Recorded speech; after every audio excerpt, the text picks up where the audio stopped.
Beban dan kesulitan yang kemarin mungkin belum dapat kita selesaikan, bahkan mungkin masih menantikan kita hari ini. Maka diperlukan hari yang penuh dengan kesabaran, dan untuk memperoleh kesabaran itu, mari merenungkan firman Tuhan hari ini. Kita berdoa. Damai sejahtera Allah yang melampaui segala akal, kiranya memelihara hati dan pikiran kamu sekalian, di dalam nama Tuhan Yesus Kristus. Amin. Jemaat yang terkasih, renungan HKBP Resort Sutoyo Sabtu 22 Mei 2021 tertulis di Nahum 1 ayat 3. Demikian dikatakan, Tuhan itu panjang sabar dan besar kuasa, tetapi Ia tidak sekali-kali membebaskan dari hukuman orang yang bersalah. Ia berjalan dalam puting beliung dan badai, dan awan adalah debu kakinya. Di dalam bahasa Batak dikatakan, lebat do Jahoba tarimas ale nagugu situtu, saya naluluan nado. Jahoba mardongan haba-haba dohot halisuksung parhitianna, jala obundo orbukni pakna. Demikian firman Tuhan. Ada seorang pria yang menggambarkan realita kehidupan hubungan suami istri dan perubahan karakter sebelum dan sesudah menikah. Seperti ini dia menggambarkan. Sebelum menikah, seorang perempuan itu seperti terlihat sangat cute, manis. Seperti seekor kucing yang lucu dan imut. Namun, setelah menikah, dia digambarkan terlihat seperti harimau yang mengaum. Namun sebaliknya, dia menggambarkan lagi. Seorang pria sebelum menikah, dia layaknya seperti buaya yang kuat dan perkasa. Namun, setelah menikah, dia layaknya seperti seekor cicak-cicak di dinding. Loh, kok saya jadi nyanyi ya? Saya tidak begitu tahu mengapa dia menggambarkan seperti cicak. Namun entah apapun alasannya, yang pasti ungkapan itu menunjukkan karakter yang menciut. Kesabaran yang berubah dari cute menjadi lebih garang. Dan dari pemberani dan perkasa bisa menjadi seorang pengecut. Tapi itu semua hanya merupakan sebagian dari gambaran karakter manusia yang mengalami perubahan dalam proses kehidupan ini. Walaupun tak berlaku kepada semua orang. Berbicara tentang karakter, kitab Nahum ini juga menggambarkan karakter Tuhan Allah kita. Di saat Nahum dipercayakan menyampaikan nubuat mengenai kebinasaan Niniwe, ia mengawali nubuatnya dengan menggambarkan karakter Allah. Bagi Nahum, Allah itu baik. Kebaikan Allah ditampakkan dalam beberapa karakter. Antara lainnya yang pertama adalah Allah yang cemburu. Dia memanggil dan menjadikan kita sebagai umat pilihannya, serta memiliki perjanjian khusus dengannya. Jika kita tidak setia, maka Allah cemburu. Ia ingin mempertahankan namanya tetap menjadi kudus dan tetap dikuduskan oleh umat kesayangannya. Yang kedua, karakter Allah adalah Allah yang pembalas dan pendendam.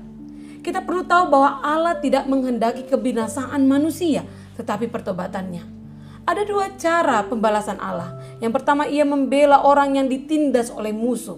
Dan yang kedua, ia menghukum mereka yang melanggar perjanjiannya dengan dia. Dan yang ketiga, karakter Allah yang berikutnya adalah Dia adalah Allah yang adil. Allah penuh dengan rahmat dan pengampunan. Tetapi Ia tidak akan pernah membebaskan orang berdosa dari hukuman, melainkan Ia selalu membuka cara dan jalan untuk membawa mereka masuk dalam pertobatan serta pembaharuan diri. Dan yang keempat, Allah itu adalah Allah yang Maha Kuasa. Segala yang hidup di dunia dan alam semesta ini berada dalam kekuasaan Allah. Tidak ada satu hal apapun, makhluk apapun yang dapat melepaskan diri dari kekuasaan Allah. Oleh karena itu saudaraku, dengan mengenal karakter Allah tadi, membuat kita sadar akan keterbatasan kita. Sehingga sudah seharusnya kita berusaha membangun hubungan baik dengannya. Dalam penyerahan diri untuk mencari dan melakukan kehendaknya. Sebab dengan melakukan yang dikehendaki Tuhan, kita sedang menjauhkan karakternya yang penuh dengan kecemburuan, karakter yang pembalas dan karakter pendendamnya. Itu dan sebaliknya kita bisa melakukan yang dikehendaki supaya Tuhan yang Maha Berkuasa dalam hidup kita itu nyata dalam hidup kita. Karena Tuhan itu sama dari Alfa Omega, dari awal hingga akhir. Tidak seperti manusia yang bisa manis di awal namun pahit akhirnya. Untung-untungnya kalau bisa ya sebaliknya ya. Jika kita mau merenungkan sesungguhnya betapa kita telah banyak melakukan hal yang salah di mata Tuhan. Tetapi lihatlah betapa juga Tuhan itu penuh dengan kesabaran. Meski Tuhan tidak akan pernah membalaskan orang yang berdosa dari hukuman, Dia selalu siap mengampuni dan akan terus-menerus memberikan kesempatan untuk memperbaiki diri. Kembali ke jalan yang benar, yang lurus, yang menuju kepada keselamatan kekal.